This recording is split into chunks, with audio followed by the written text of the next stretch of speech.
Eu quero mencionar também, eu quero trazer um pouco do debate que foi colocado aqui pelo Sica, Nelsinho, que é o fato das nuvens carregadas que não soltam a chuva naquele exato momento. Mencionando uma convulsão popular que começou lá atrás e também com muita insatisfação em relação à política, em relação à corrupção que acontecia no país desde aquela época e que foi carregando essa nuvem para chegar a essa situação que a gente acompanhou agora em 8 de janeiro. Como é que você analisa isso? Se a gente pegar, por exemplo, os atos que foram citados pelo Léo Sica de 2013, as palavras que mais se utilizavam para aqueles atos de manifestação de 2013, às vezes até sem pauta, sem uma ideia muito bem definida, era a crise de representatividade na política. Era isso que se falava muito em 2013.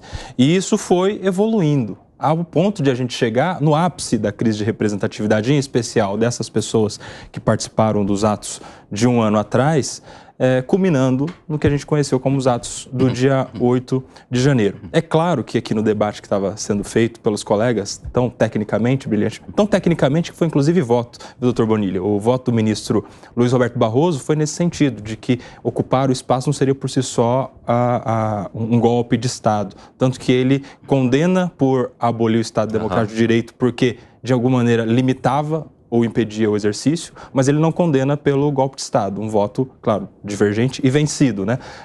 Parecido, em parte, com o voto do ministro André Mendonça, que condena pelo outro crime e absolve. Exato. O inverso, eles alteram, né? E o Cássio Nunes, que absolve pelos dois. Sim. Então, assim, tem fundo técnico e é plenamente discutível, né? É claro que agora, quando se deu o julgamento, a gente não tinha essa ideia de GLO, enfim, que está sendo revelada agora, pelo menos ao grande público, pela imprensa, por entrevistas que a gente tem visto recentemente. Queria dar um passo atrás, Evandro, já que a gente entrou nessa seara técnica, para falar que, tão quanto é uma crítica técnica discutir se há ou não há uma tentativa de golpe ou uma abolição do Estado de Direito, também é uma questão técnica que a gente pode falar, e aqui não há nenhuma crítica pessoal a quem quer que esteja envolvido nisso, a própria competência, que já falaram, né?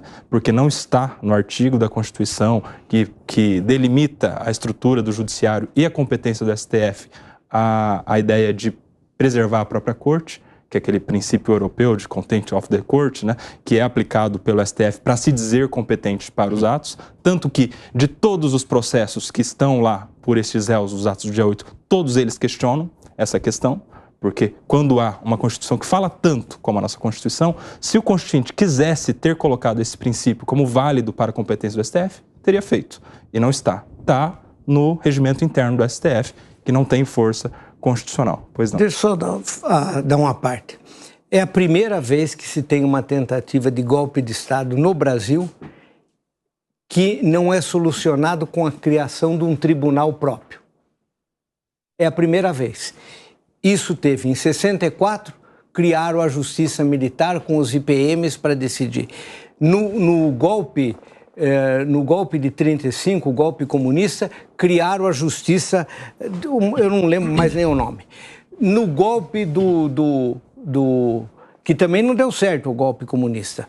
No golpe dos integralistas, também criaram o Tribunal de Exceção. É a primeira vez, é preciso reconhecer, que o país está enfrentando uma situação que eu entendo de golpe, sem ter a tentação de criar uma justiça de exceção, graças ao trabalho do Alexandre de Moraes e do Supremo. Mas doutor Cidadini, o remédio contra o juízo de exceção é o princípio do juiz natural, que está na nossa Constituição.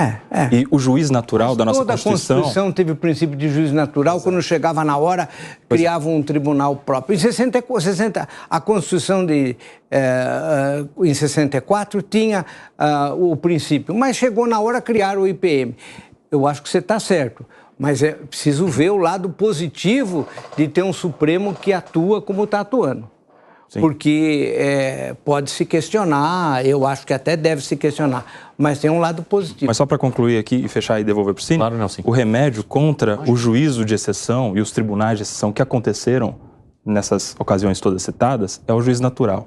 E o juiz natural, para atos que depredam patrimônio público, ainda que contra o Estado Democrático de Direito, segundo consta na Constituição, na estrutura do Judiciário e das competências, é da Justiça Federal. da onde se dá o fato. Essa é a previsão constitucional. É claro que o Supremo Tribunal Federal já se deparou com essa tese algumas vezes, nós temos mais de 30 condenados, e decidiu, e aí decisão judicial se respeita, que não se aplica essa ideia da Justiça Federal, mas se aplica o regimento interno do Supremo Tribunal Federal, que fala que a Corte deve proteger a própria Corte, e aí é uma questão de respeitar a decisão judicial.